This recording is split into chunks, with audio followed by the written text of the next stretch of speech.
Well, hello there, everybody. This is Fuji here. It is July 29th. Can't believe it's almost the end of July and we'll just be ringing in August at some point. I hope everyone's doing well all the same.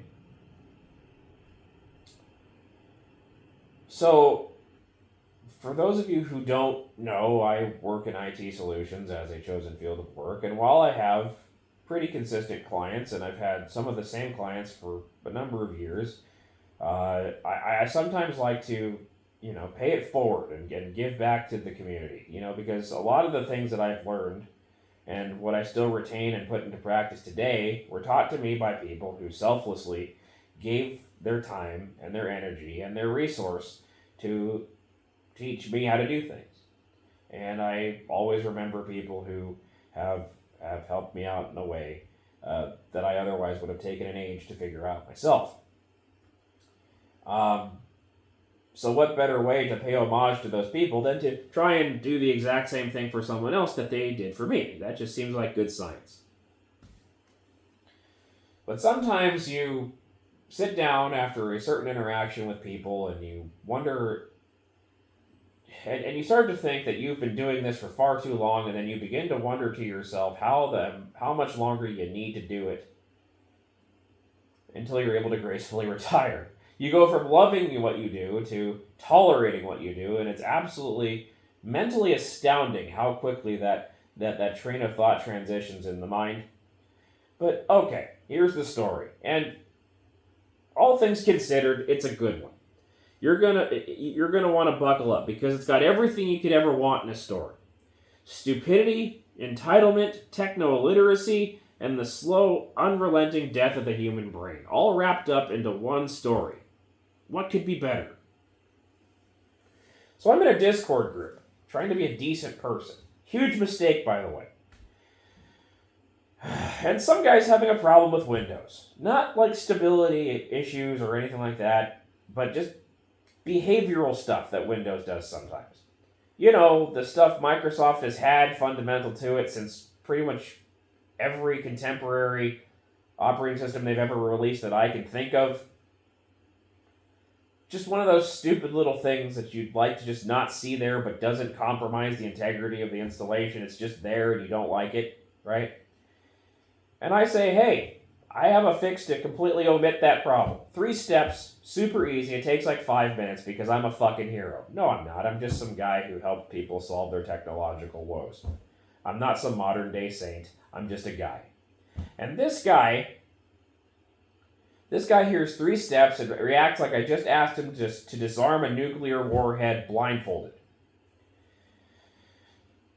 Now, mind you, this fix is not some arcane ritual involving a command line dark magic juju. No, it's literally just opening a group policy editor instance and toggling a setting. One setting. That's it. This is default Windows stuff. Pre-installed standard issue Windows equipment. Like a steering wheel in a car. But because we now live in a culture where people can't read more than 3 words without slipping into a goddamn coma, he tells me it's too hard. Too hard. Think about this for a second. We are talking about clicking, not typing out or copying and pasting giant strings of text, just clicking. But no, this guy wanted a colorful solution. Something with rounded corners and animations, maybe a little jingle of validation when it finishes what it's doing. Because reading text and following steps, clearly to today's society, that's elitist. Clearly. So, after a bunch of his ranting, he made this determination that I'm a gatekeeper. A gatekeeper, folks. For pointing out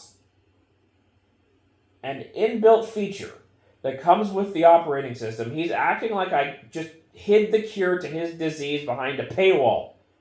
When in reality, I just pointed him towards an off toggle switch in a group policy control panel.